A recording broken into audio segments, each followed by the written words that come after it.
The purpose of this video is to help you prepare for your live session on Thursday evening with Susan Fuqua. When you log into this session the next time into the Blackboard software, you will find a new white and red tab at the top of the column, Live Session with Susan. So you'll want to click there. The session is scheduled for Thursday, June 19th at 7 p.m. Central Time. Elaine sent out an email to talk about what time that is for other time zones, but it's 7 p.m. Central Time. And you can tell right now that the session is not live. It will become live about 15 minutes before 7 o'clock Central Time on Thursday.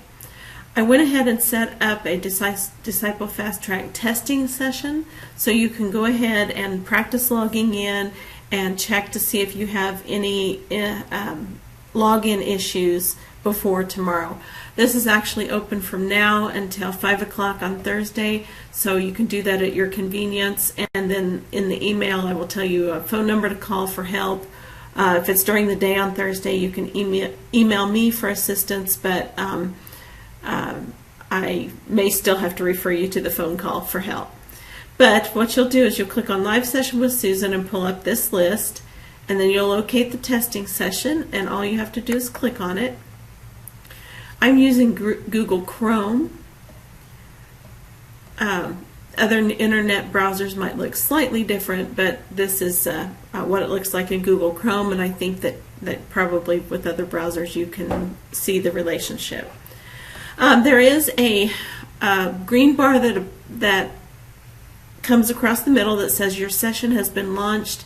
If you have any issues, please try to launch the session manually.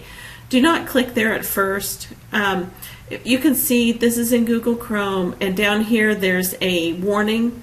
This is on my computer, and you may receive warnings on your computer that are to help protect you from harmful viruses and that kind of thing. So it's just warning you that you're getting ready to open something, and are you sure that you want to do this? And since you know it came from us, you know it's software that you're going to use, then of course it's safe to accept. You don't have to be afraid to accept it just because your computer warns you that it could be harmful.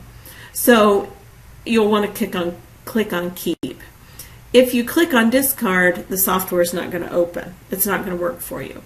So in Chrome, you'll click on Keep. You may have a choice in Internet Explorer or Firefox that's something similar. I also find that in Chrome, I have to again keep an eye down here on what's going on in the downloads that are happening, and I usually end up having to open the file as well for it to open. So keep in mind that those kind of things might be necessary. When you see these things start to move in the middle of the screen, Java 7, you see more boxes, and as you can tell, it takes a while. You need to be patient and let the software open, and don't keep clicking, or you may end up with 3 or 4 or 5 different sessions loaded on your computer, and you only want one. Any of those kind of impatient issues can cause problems as the software tries to open. So I'm being patient, waiting for this to open, and at some point, if it doesn't, I could click on that green bar, but see, it's taking a little bit of time. This is why I recommend you try it early so that your computer can calibrate with the Collaborate software and be prepared. I also don't recommend running in at 7 and trying to open the software in a panic.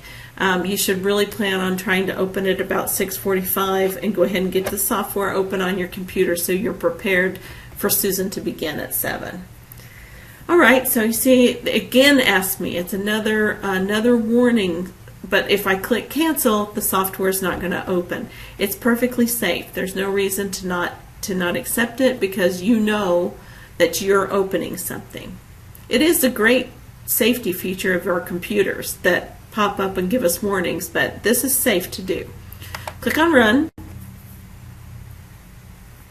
And all the Collaborate software does is it downloads a few temporary cookies onto your computer just to help the software calibrate with your computer setup. Each one of us has a different, we might have a different version of Windows or a different version of Internet Explorer or different browsers. So our configurations are different, and so the Collaborate software has to calibrate all of that so all of us can meet together at the same live time and see the same screen. So I'm still waiting for this to open. It does take a little bit of time.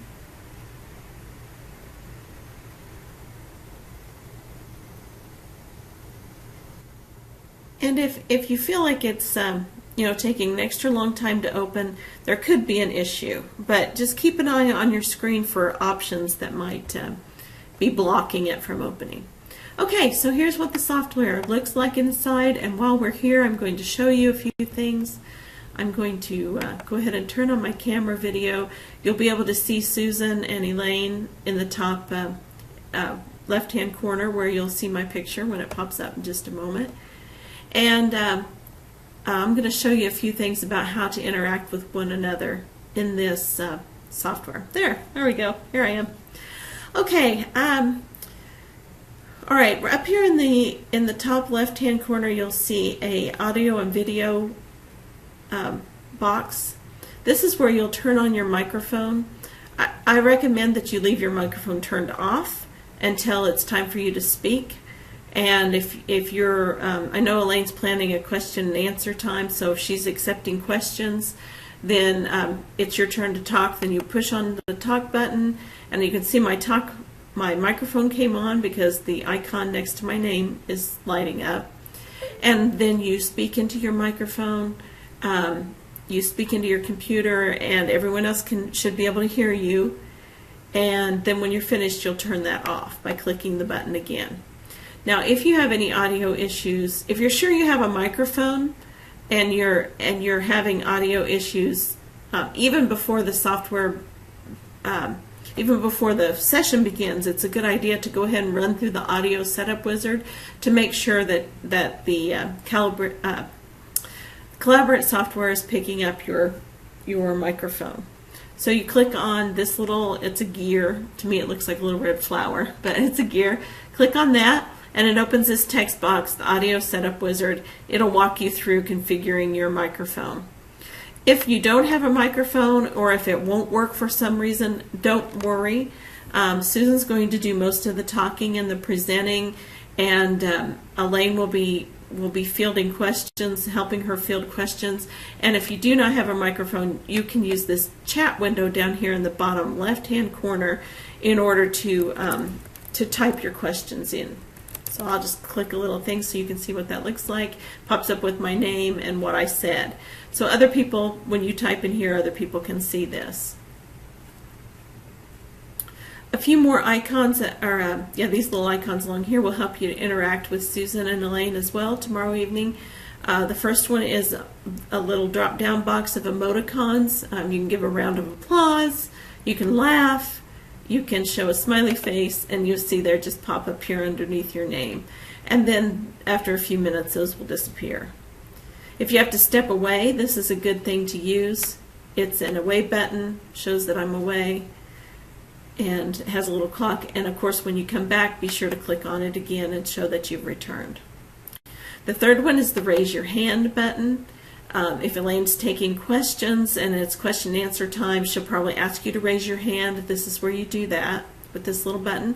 And once your question has been answered, or you've been called upon, or maybe your question was asked by someone else, then you just click on that to lower your own hand. Any of these video boxes pop out of here. What I did was I clicked next to video with my mouse and held it down, and then I used my mouse to move it to the right. And then you can extend the edges by again clicking on the edge, getting the little double arrow, and dragging. And there, it's really big. Okay, and then if you decide you don't want it this big, or like this little box that's right here, this is where slides will be behind here. So if it's in your way for seeing the slides, you just click on this X, and that will pop it back over there to the left-hand side.